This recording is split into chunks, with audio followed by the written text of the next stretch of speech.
वो खाना जो जन्नत से नाजिल होता था, मन्नो सलवा, अल्लाह की तरफ से एक ऐसी नेमत जो सिर्फ बनी इसराइल के लिए मुकर्रर की गई थी। लेकिन जब इस अजीम रिस्क पर शुक्र की जगह नाशुक्री ने ले ली तो अल्लाह ने आखिर उन्हें ऐसी सजा दी जो तारीख का हिस्सा बन गई। ये वाक़या उस वक्त का है जब हज़रत मूसा अलैहिस्सलाम बनी इसराइल को फ़िरौन की सख्त गुलामी से निकालकर सहराए तीहा ले आए, जिसे आज सहराए सीना भी कहा जाता है। इस वीरान सहरा में न खाने का बंदोबस्त था और न पानी का। भूख और प्यास से परेशान होकर लोग शिकायत करने लगे। हज़रत मूसा अलैहिस्सलाम ने अल्लाह की बारगाह में दुआ की। अल्लाह ने अपनी रहमत से उन पर सायेदार बादल नाजिल फरमाए ताकि दिन की सख्त गर्मी से बच सकें। फिर आसमान से उनके लिए खास रिस्क उतारा गया। सुबह के वक्त मन नाजिल होता, सफेद रंग का, शहद से भी ज्यादा मीठा, जो ओस की तरह जमीन, पत्थरों और दरख्तों पर जम जाता।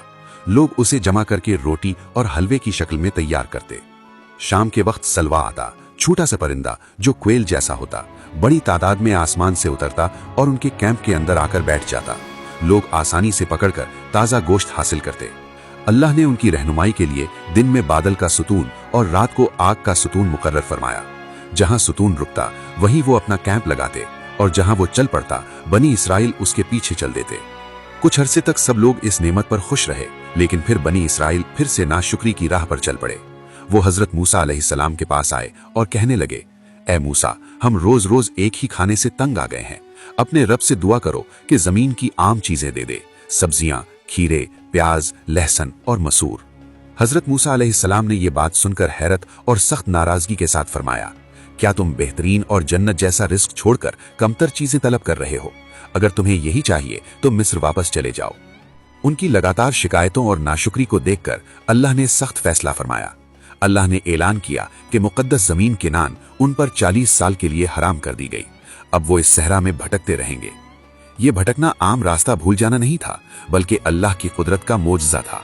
वही बादल और आग का सुतून जो पहले उन्हें सीधा रास्ता दिखाता था, अब अल्लाह ने उसे घुमा फिरा कर चलाया।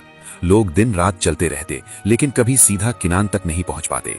छोटा सा सहरा उनके लिए 40 साल का सफर बन गया। आखिरकार पुरानी नस्ल पूरी तरह से सहरा में खत्म हो गई। सिर्फ वो नई नस्ल जो उस वक्त बचपन में थी, उन्हें अल्लाह ने इजाजत दी कि वो इस मुकद्दस सरजमीन में दाखिल हों। ये सजा इसलिए थी क्योंकि वो अल्लाह की दी हुई नेमतों पर शुक्र अदा नहीं करते थे। अगर आप कुरान से मिलने वाली ऐसी ही हिदायत भरी कहानियां सुनना चाहते हैं तो जिक्र लेंस को सब्सक्राइब करें, वीडियो को लाइक और शेयर करें और कमेंट्स में लिखें कि आप नेक्स्ट किस वाकये के बारे में जानना चाहते हैं।